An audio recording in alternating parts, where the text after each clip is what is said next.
माताश्री, बड़ी जोर से भूख लगी है, कुछ खाने को दो ना। लो पुत्र, ये फल खा लो। फल नहीं खाने मुझे, मोदक चाहिए। अरे पेटू, कितने मोदक खाते हो तुम? ये लो। बस दो ही, ये तो हलक में ही रह जाएंगे। अच्छा चलो, और दो ले लो बस। और इस चूहे के लिए, ये बेचारा क्या मेरा मुंह तकेगा? ये चूहा मोदक खाएगा? लो, तुम भी लो।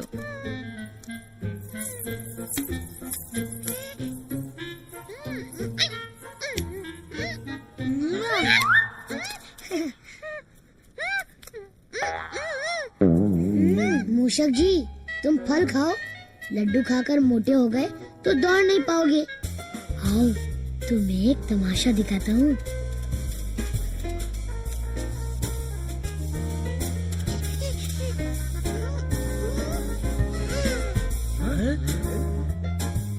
नंदी मित्र, तुम तो बड़े बुद्धिमान हो। एक प्रश्न का उत्तर दो। हाँ हाँ, पूछो पूछो। देखो, यदि उत्तर नहीं दे सके तो मैं तुम्हारी पीठ पर सवार होकर घूमूंगा। उसकी नौबत नहीं आएगी। अच्छा ये बताओ, ये जो चूहा वहाँ ऊपर बैठा है, उसके शरीर पर कितने बाल हैं?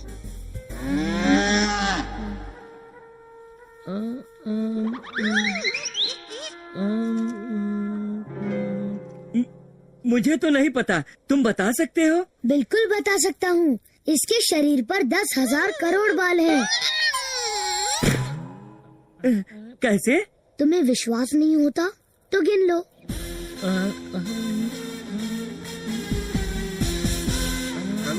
ठीक कह रहे हैं।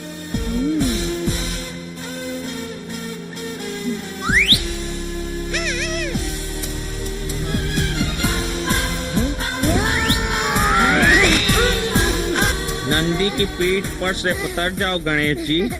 वो आपके पिताश्री को छोड़कर और किसी को अपनी पीठ पर नहीं बैठने देता। गणेश, ये क्या हो रहा है? शोर मत मचाओ। तुम्हारे पिताश्री योग ध्यान में लीन हैं। उनकी साधना में विघ्न पड़ेगा। जो आज्ञा माँ। और उनकी चीजों को मत छेड़ा करो, वो बहुत क्रोधित हो जाते हैं।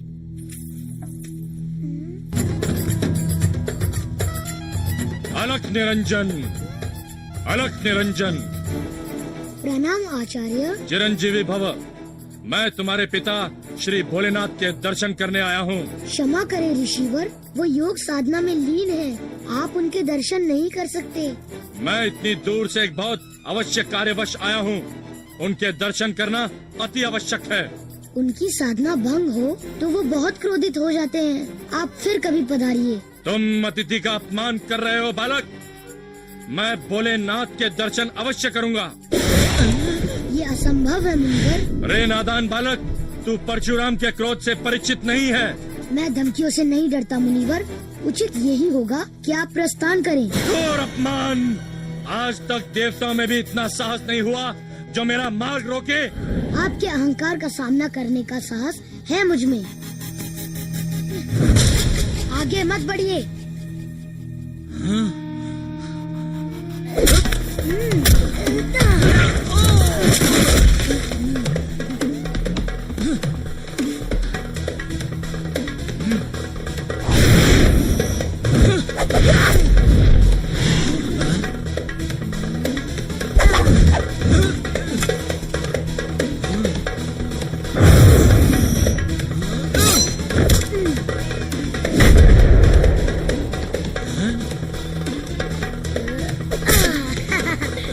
बहुत साहसी है ना तू बालक। अब मेरा प्रहार सहन कर।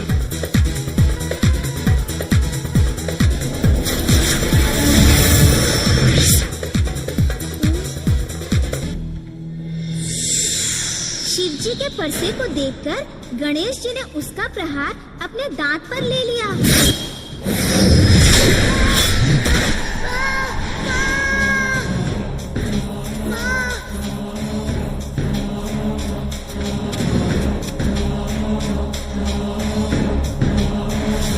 गणेश, परशुराम, क्षमा करें भोलेनाथ, क्षमा करें। क्रोध में मुझसे बहुत बड़ी भूल हो गई है। इतना क्रोध? आप लोग तपस्वी हैं? क्या इसीलिए वरदान मांगते हैं कि अबोध बालकों पर प्रहार करें? माता पार्वती, क्षमा दान दें। अवश्य नीतिवश मुझसे ये अपराध हुआ है। क्षमा माते, क्षमा। आपके क्षमा मांग लेने मात्र से मेरे पुत्र का दांत तो वापस नहीं जुड़ जाएगा। वापस तो नहीं जुड़ेगा माते, पर ये टूटा हुआ दांत व्यर्थ भी नहीं जाएगा। प्रणाम देवी, आपने पहचाना मुझे? अवश्य, ऋषि कश्यप और देवी अदिति के पुत्र नारायण के पंचम अवतार को कौन नहीं पहचानेगा वमन देव जी।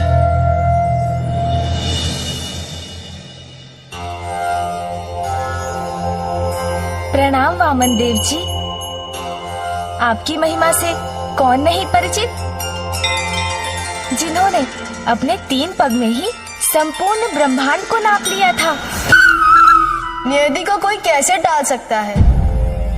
आज जो हुआ उसी में इस संसार का, आपके पुत्र गणेश का और परशुराम जी का कल्याण छिपा है।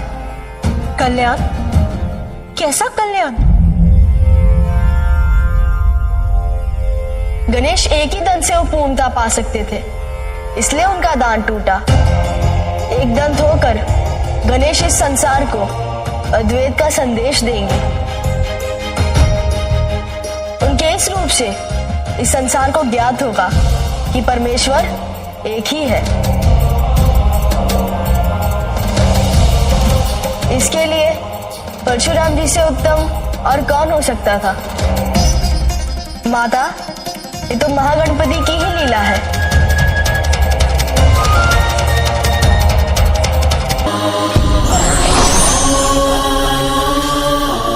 आज से गणेश को एक और नाम मिलता है, एक दंत, एक दंत, एक दंत, एक दंत, एक दंत, एक दंत। एक दंत महाश्री गणेश की जय। एक दंत महाश्री गणेश की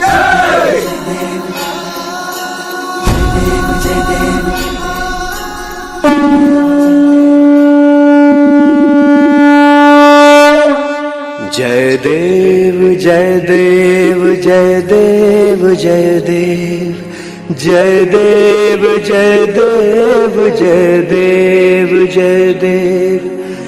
एक दंत दयावंत चार भुजाधारी, मस्तक सिंदूर सोहे मूस की सवारी। एक दंत दयावंत चार भुजाधारी, मस्तक सिंदूर सोहे मूस की सवारी। जय देव जय देव जय देव जय देव जय देव जय देव जय देव जय देव जय देव जय देव जय देव जय देव जय देव जय देव जय देव।